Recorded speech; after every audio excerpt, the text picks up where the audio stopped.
Well, you join us as a story is breaking out of Libya. One of Colonel Gaddafi's last remaining strongholds has fallen. Forces loyal to the National Transitional Council have made their way into the centre of Bani Walid, and Tony Bertley is with them, and he joins me now live. Tony, tell us the story.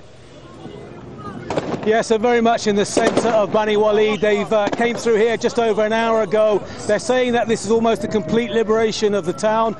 Some pockets of resistance of pro-Gaddafi forces, but by and large, 95% of the town is under their control. It's come after 3 days of pretty heavy fighting, and they punched through from the north 2 days ago using a lot of heavy weapons and tanks. And as you can hear, the gunfire celebration is ringing out. They're going completely crazy here because they know this is sending a very strong message to those pro-Gaddafi elements who are still holding out in Sirte. Basically, there's nowhere left to go. The end of Gaddafi's regime is almost complete, and the complete liberation of Libya is nearly a reality. So they're very, very excited here. They understand what significance this holds, and now they're going to move on from here to Sirte, and they hope that within the next few days, Sirte will go the same way. They were hoping that perhaps Saif al-Islam, Gaddafi's older son, was here, and maybe Musa Ibrahim also. There were strong rumours they were here, but they haven't shown up. They've been taking prisoners, something like 300 we understand, but at the moment they're very much in celebration mood.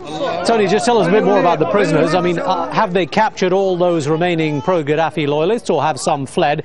And of those that they have captured, what's the plan for them, or what are they going to do? Well, it's very difficult at this stage. As you can understand, there's not a very strong chain of command here, a lot of disorganisation, just a lot of happy fighters firing into the air. But I think there's only a handful, according to my information, of pro-Gaddafi elements left, and they believe that in the course of time they will come to the realisation that there's no hope any longer and they should give up. And I think the message that's being given to all those prisoners is that basically, welcome to the new Libya. What's happened before was one thing. We now have a new Libya. We will move forward. They do say that people with blood on their hands will have to be held accountable, but I think all the rest and all the civilians, all the pro-Gaddafi elements that supported Gaddafi all this time will be embraced and welcomed into the new Libya. So these troops that have just broken into Bani Walid, you're saying that they are now going to move on to Sirte. Are they comfortable enough leaving Bani Walid in its current condition?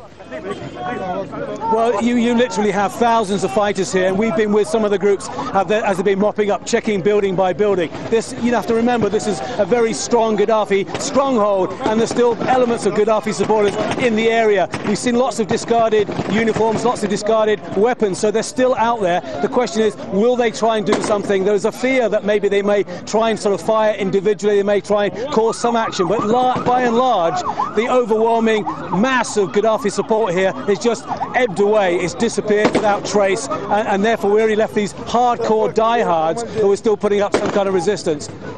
Tony Bertley amid some exuberant fighters of the NTC in Bani Walid. Thanks, Tony.